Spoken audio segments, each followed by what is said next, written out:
Hey everybody, we're back with more Harry Potter and the Sorcerer's Stone by JK Rowling.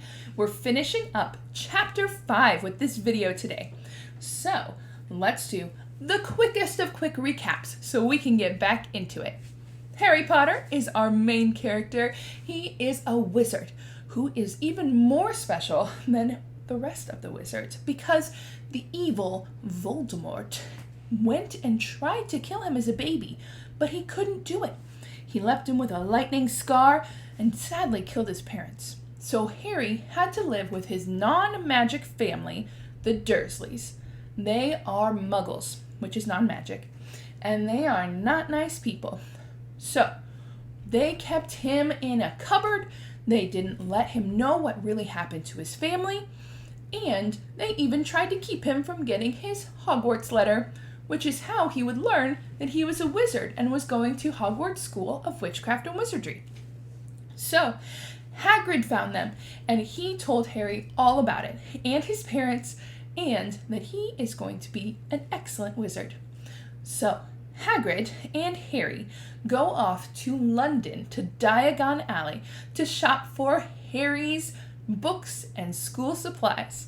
We left them as they were making their way down the street in Diagon Alley, and they just saw Gringotts Wizard Bank. Let's see what happens. Gringotts, said Hagrid. They had reached a snowy white building which towered over the other little shops. Standing beside it, burnished bronze doors, wearing a uniform of scarlet and gold, was... that's a goblin, said Hagrid quietly as they walked up to the white stone steps toward him. The goblin was about a head shorter than Harry. He had a swarthy, clever face, a pointed beard, and Harry noticed very long fingers and feet. He bowed as they walked inside. Now, they were facing a second pair of doors, silver this time, with words upon them.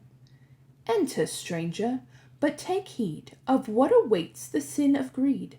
For those who take, but do not earn, must pay most dearly in their turn. So if you seek beneath our floors a treasure that was never yours, thief, you have been warned, beware of finding more than treasure there. Like I said, you'd be mad to try to rob it, said Hagrid. A pair of goblins bowed them through the silver doors, as they were in a vast marble hall. About 100 more goblins were sitting on high stools behind a long counter, scribbling in large ledgers, weighing coins on brass scales, examining precious stones through eyeglasses. There were too many doors to count leading off the hall, and yet more goblins were showing people in and out of these. Hagrid and Harry made for the counter. Mornin', said Hagrid to a free goblin. We've come to take money out of Mr. Harry Potter's safe. You have his key, sir? Got it somewhere, said Hagrid, and he started emptying his pockets onto the counter, scattering a handful of moldy dog biscuits over the goblin's book of numbers. The goblin wrinkled his nose. Harry watched the goblin on their right weighing a pile of rubies as big as glowing coals. Got it, said Hagrid at last, holding up a tiny golden key. The goblin looked at it closely. That seems to be in order. And I've got a letter here from Professor Dumbledore, said Hagrid importantly, throwing out his chest. It's about you-know-what in Vault 713. The goblin read the letter carefully. Very well, handing it back to Hagrid. I will have someone take you down to both vaults. Griphook? Griphook was yet another goblin. Once Hagrid had crammed all the dog biscuits back inside his pockets, he and Harry followed Griphook toward one of the doors leading off the hall. What's the you-know-what in Vault 713? Harry asked. I can't tell you that, said Hagrid mysteriously. Very secret. Hogwarts business. Dumbledore's trusted me. More'n my job's worth to tell you that. Griphook held the door open for them. Harry, who had expected more marble, was surprised. They were in a narrow stone passageway, lit with flaming torches. It sloped steeply downwards, and there were little railway tracks on the floor. Griphook whistled, and a small cart came hurtling up the tracks toward them. They climbed in, Hagrid with some difficulty, and were off. At first, they just hurtled through a maze of twisting passages. Harry tried to remember. Left, right, left, middle fork, right, left. But it was impossible. The rattling cart seemed to know its own way, because Griphook wasn't steering. Harry's eyes stung and the cold air rushed past them, but he kept them wide open. Once, he thought he saw a burst of fire at the end of a passage, and twisted around to see if it was a dragon. But too late. They plunged even deeper, passing an underground lake, where huge stalactites and stalagmites grew from the ceiling and floor. "I never know," Harry called to Hagrid over the noise of the cart. "What's the difference between a stalagmite and a stalactite?" "Stalagmite's got an M in it," said Hagrid. "And don't ask me questions just now. I think I'm gonna be sick." He did look very green when the cart stopped at last beside a small door in the passage wall. Hagrid got out and had to lean against the wall to stop his knees from trembling. Griphook unlocked the door. A lot of green smoke came billowing out, and as it cleared, Harry gasped. Inside there were mounds of gold coins, columns of silver, heaps of little bronze nuts. "All yours," smiled Hagrid. All Harry's. It was incredible. The Dursleys couldn't have known about this, or they'd have taken it from him faster than blinking. How often had they complained how much Harry's cost them to keep? And all the time there had been a small fortune belonging to him, buried deep under London. Hagrid helped Harry pile some into a bag. "The gold ones are galleons," he explained. 17 silver sickles to a galleon, and 29 nuts to a sickle. That's easy enough, right? Should be enough for a couple of terms. We'll keep the rest safe for you." He turned to Griphook.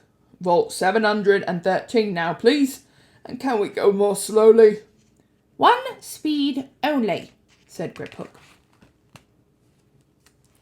They were even deeper now and gathering speed. The air became colder and colder as they hurled down the tight corners.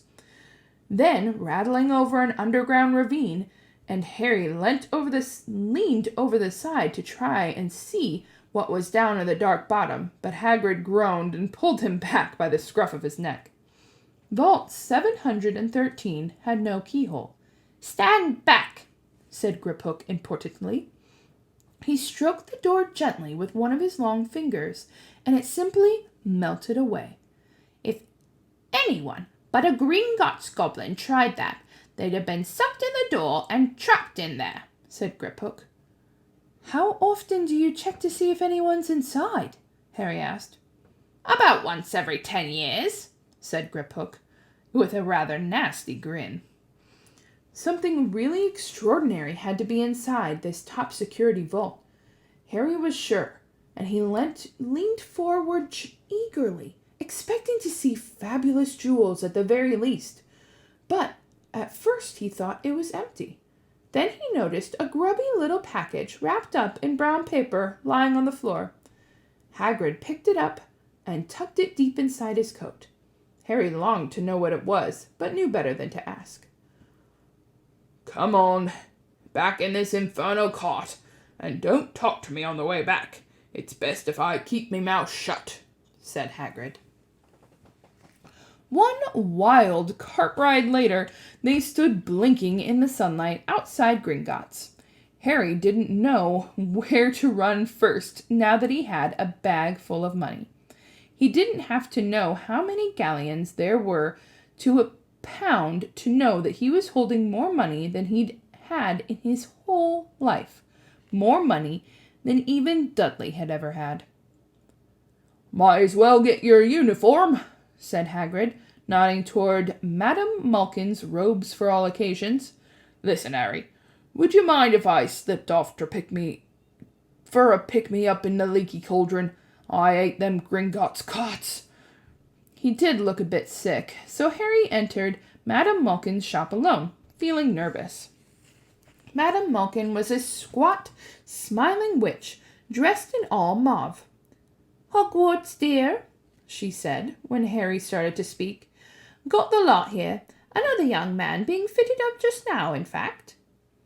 In the back of the shop, a boy with a pale, pointed face was standing on a footstool while a second witch pinned up his long black robes. Madame Malkin stood Harry on a stool next to him, slipped a long robe over his head, and began to pin it to the right length. "Hello," said the boy. "Hogwarts too?" "Yes," said Harry. "My father's next door buying my books, and my mother's up the street looking at wands," said the boy. He had a bored, drawling voice. "Then I'm going to drag them off to look at racing brooms. I don't see why first years can't have their own.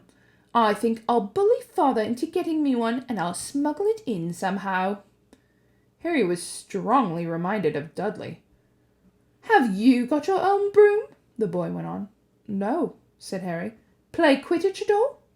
"No," Harry said again, wondering what on earth Quidditch could be. "I do. Father says it's a crime if I'm not picked to play for my house, and I must say I agree. Know what houses you'll be in yet?" "No," said Harry, feeling more stupid by the minute. "Well, no one really knows until they get there, do they? But I know I'll be in Slytherin. All of our family have been. Imagine being in Hufflepuff. I think I'd leave, wouldn't you?" Said Harry, wishing he could say something more interesting. "I say, look at that man," said the boy suddenly, nodding towards the front window. Hagrid was standing there, grinning at Harry, pointing at 2 large ice creams to show Harry he couldn't come in. "That's Hagrid," said Harry, pleased to know something the boy didn't. "He works at Hogwarts." "Oh," said the boy, "I've heard of him. He's a sort of servant, isn't he?" "He's the gamekeeper," said Harry. He was liking this boy less and less every second. "Yes, exactly. I heard he's some sort of savage. Lives in a hut on the school grounds, and every now and then he gets drunk, tries to do magic, and ends up setting fire to his bed." "I think he's brilliant," said Harry coldly. "Do you?" said the boy with a slight sneer. "Why, is he with you? Where are your parents?" "They're dead," said Harry shortly. He didn't feel much like going into the matter with this boy. "Oh, sorry," said the other, not sounding sorry at all. "But they were our kind, weren't they?" "They were a witch and wizard, if that's what you mean." "I really don't think they should let the other sort in, do you? They're just not the same. They've never been brought up to know our ways. Some of them have never even heard of Hogwarts until they get the letter. Imagine. I think they should keep it all old wizarding families. What's your surname, anyway?" But before Harry could answer, Madame Malkin said, "That's you done, my dear." And Harry, not sorry for an excuse to stop talking to the boy, hopped down from the footstool. "Well, I'll see you at Hogwarts, I suppose." Hagrid was rather quiet as he ate the ice cream Hagrid had brought him, chocolate and raspberry with chopped nuts. "What's up?" said Hagrid. "Nothing," Harry lied. They stopped to buy parchment and quills. Harry cheered up a bit when he found a bottle of ink that changed color as you wrote. When they had left the shop, Harry said, "Hagrid, what's Quidditch?" "Blimey, Harry, I keep forgetting how little you know. Not knowing about Quidditch." "Don't make me feel worse," said Harry. He told Hagrid about the pale boy at Madame Malkin's. "And he said people from Muggle families shouldn't be even allowed in." "You're not from a Muggle family. If he'd known who you were. He's grown up knowing your name if his parents are wizarding folk. You saw him in the Leaky Cauldron. Anyway, what does he know about it? Some of the best I ever saw were the only ones with magic in the long line of Muggles. Look at your mum. Look what she had for a sister." "So what is Quidditch?" "It's our sport. Wizarding sport. It's like football in the Muggle world. Everyone follows Quidditch. Played up in the air on broomsticks. There are 4 balls. Sort of hard to explain the rules." And what are Slytherin and Hufflepuff? Schoolhouses. There are 4. Everyone says Hufflepuffs are a lot of duffers, but I bet I'm a Hufflepuff, said Harry gloomily. better Hufflepuff than Slytherin, said Hagrid darkly. There's not a single witch or wizard who went bad who wasn't in Slytherin. You know who was one. Sorry, you know who was at Hogwarts? Years and years ago, said Hagrid. They bought Harry's school books in a shop called Flourish and Blots, where the shelves were stacked to the ceiling with books as large as paving stones bound in leather, books the size of postage stamps, covers of silk, books full of particular symbols, and a few books with nothing in them at all. Even Dudley, who never read anything, would have been wild to get his hands on some of these. Hagrid almost had to drag Harry away from curses and counter-curses, bewitch your friends and befuddle your enemies with lasting revenges, hair lost, jelly legs, tongue-tying, and much, much more, by Professor Vindictus Viridin. I was trying to find out how to curse Dudley. I'm not saying that's not a good idea, but you're not to use magic in the Muggle world, except in special circumstances, said Hagrid. And anyway, you couldn't work any of them curses yet. You need a lot more study before you're at that level. Hagrid wouldn't let Harry buy a solid gold cauldron either. It says pewter on your list. But they got a nice set of scales for weighing potion ingredients, and a collapsible brass telescope. Then they visited the Apothecary's, which was fascinating enough to make up for its horrible smell, a mixture of bad eggs and rotted cabbages.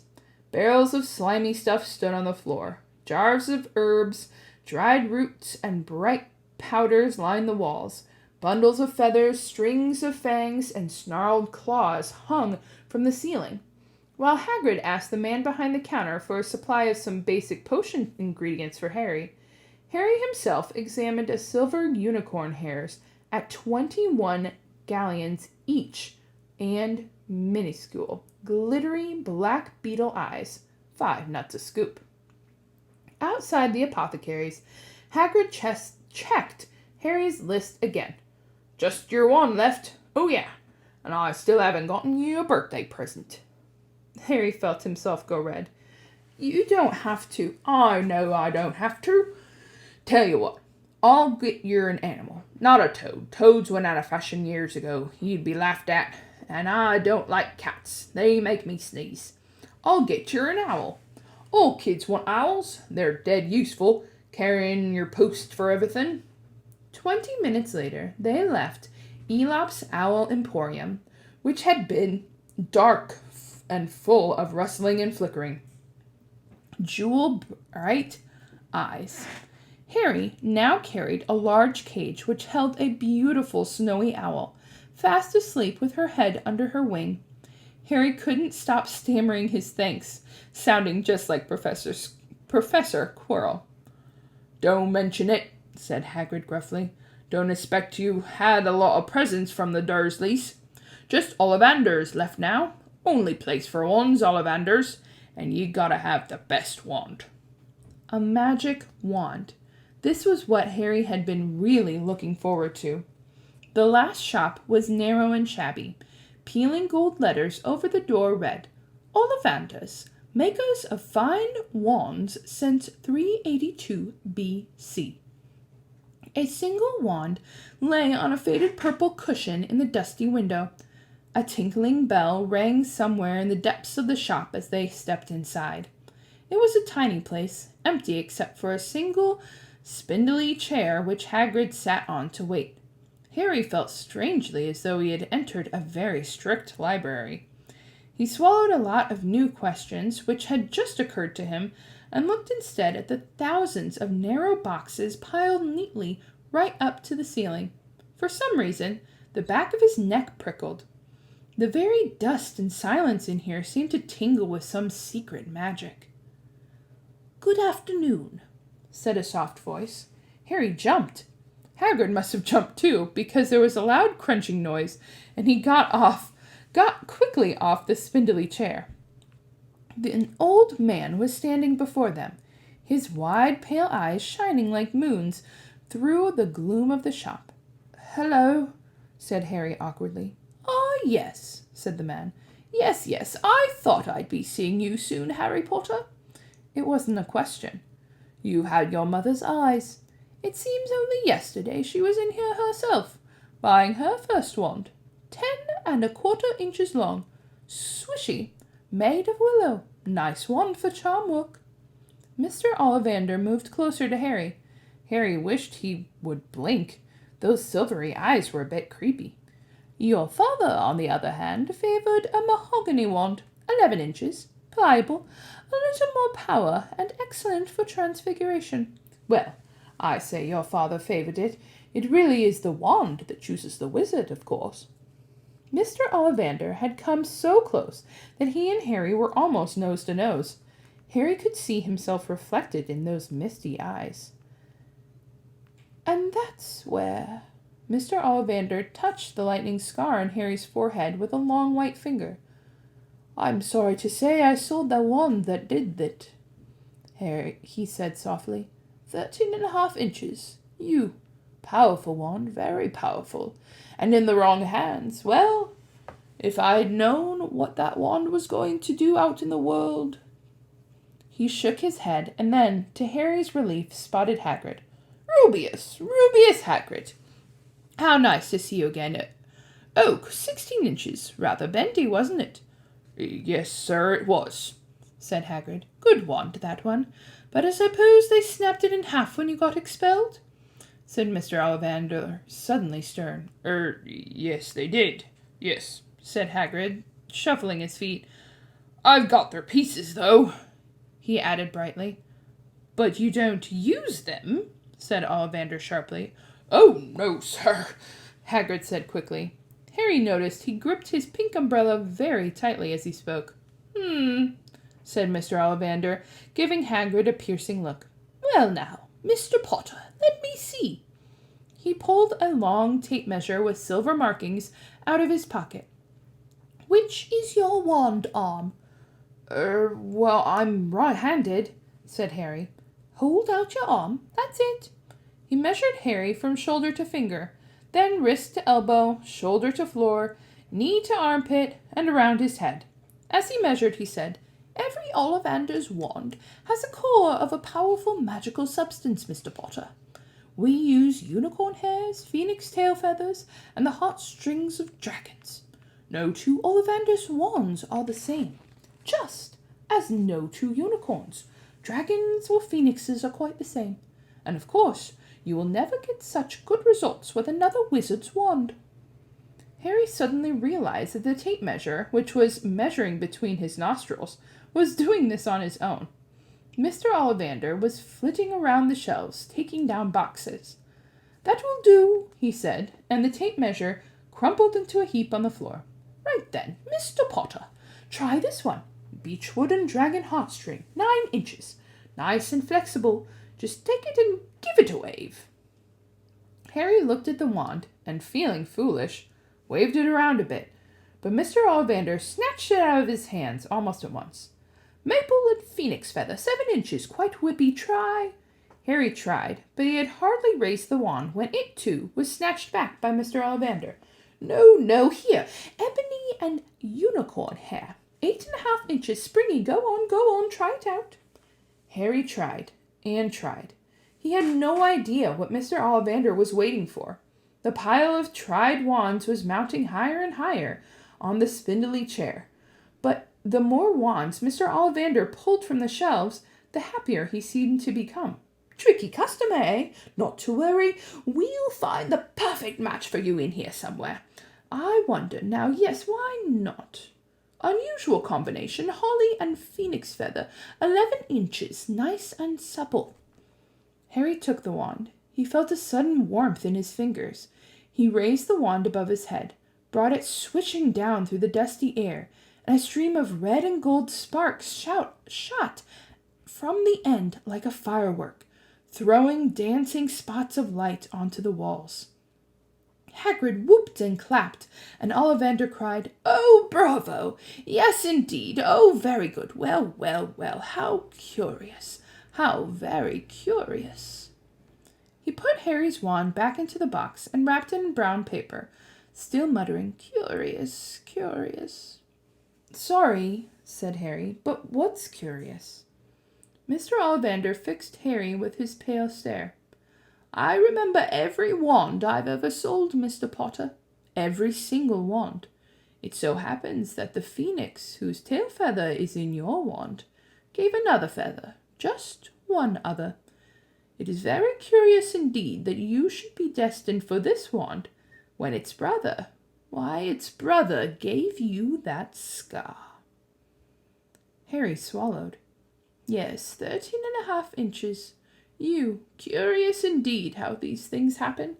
The wand chooses the wizard, remember. I think we will expect great things from you, Mr. Potter. After all, he who must not be named did great things. Terrible, yes, but great." Harry shivered. He wasn't sure he liked Mr. Ollivander too much. He paid 7 gold galleons for his wand, and Mr. Ollivander bowed them from his shop. The late afternoon sun hung low in the sky as Harry and Hagrid made their way back down Diagon Alley, back through the wall, back through the leaky cauldron, now empty. Harry didn't speak at all as they walked down the road.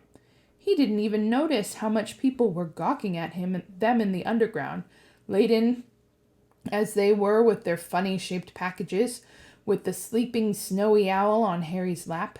Up another escalator, out into Paddington Station.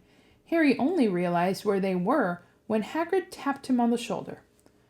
"Got time for a bite before your train leaves," he said.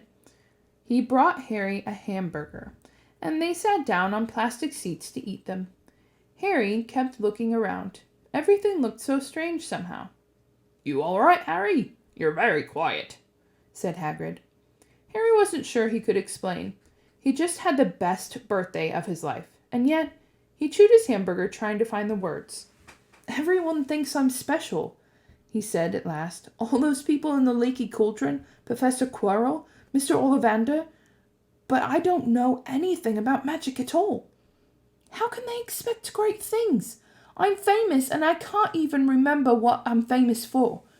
I don't know what happened when the night my parents died." Hagrid leaned across the table. Behind the wild beard and eyebrows, he wore a very kind smile. "Don't you worry, Harry. You'll learn fast enough. Everyone starts at the beginning at Hogwarts. You'll be just fine. Just be yourself. I know it's hard. You've been singled out, and that's always hard. But you'll have a great time at Hogwarts. I did. Still do, as a matter of fact." Hagrid helped Harry onto the train that would take him back to the Dursleys, then handed him an envelope. "Your ticket for Hogwarts. 1st of September, King's Cross. It's all on your ticket. Any problems with the Dursleys, send me a letter with your owl. She'll know where to find me. See you soon, Harry." The train pulled out of the station. Harry wanted to watch Hagrid until he was out of sight. He rose in his seat and pressed his nose against the window, but he blinked, and Hagrid had gone. The end of Chapter 5, Diagon Alley. All right, that was the end of Chapter 5, Diagon Alley. So let's do a couple discussion questions with the second half of the chapter. Why do Harry and Hagrid go to Gringotts? Well, there's 2 reasons, right? So why did Harry go? He needed money to buy his books and things, and his parents left him a vault full of wizarding money. There's 3 different types, right? So they have the gold coins, the silver coins, and the bronze coins. The gold ones are galleons, 17 silver sickles to a galleon. So the silver ones are sickles, and then it's 29 nuts to a sickle. So a nut is the little bronze ones. Seems weird to us because that's not how our money works, but Must be same for wizards. So they go, and Hagrid has another mission, right? They have to stop at 2 vaults. So they stop at another vault because Hagrid has to pick something up for Albus Dumbledore, who's the headmaster at Hogwarts. And he says it's important Hogwarts business and cannot tell Harry what it is. Which makes Harry even more curious, right? Me too. Harry encounters Draco Malfoy for the first time in Madame Malkin's robe shop. How is Draco introduced? Here's that picture of him again. Draco Malfoy. Just doesn't look like the kind of person you want to be friends with, sadly. Just that look on his face that he's not very happy. Well, how is Draco introduced? He is described as kind of stuck up. He is kind of talking down to Harry, hasn't even met him, is bragging about all of the things that he has, and then he's going to try to sneak a broomstick into Hogwarts. And then he starts making fun of Hagrid, which is not nice. And that is where Harry really is like, I don't want to be friends with this guy. Hagrid's a nice person. What does Hagrid buy for Harry? You remember, it's Harry Potter's birthday during this whole thing. So, he bought him, well, first he bought him some ice cream, which is pretty nice, isn't it? And then he got him what? What did he buy him? An owl, a beautiful white snowy owl. All right, what does Harry purchase at Ollivander's? That's where he gets his magic wand, isn't it? So, Ollivander sells many different wands, and he remembers every single one that he sells to people. Why does Ollivander say it was curious, the wand that chose him? So Ollivander said it's the wand that chooses the wizard. So it means that the wand kind of knows which one is perfect for the wizard. Why did he say it was curious? Curious would mean odd. That's weird. Makes me think. So when he said it was curious, he thought it was odd because the phoenix feather inside Harry's wand was only in one other wand, and it was Voldemort's wand. So the one that gave him his scar. Pretty weird, huh? I would say curious indeed. Well, that is the end of Chapter 5, Diagon Alley. We are going to come back with more Harry Potter and the Sorcerer's Stone. Thanks so much for joining us. Bye, everyone!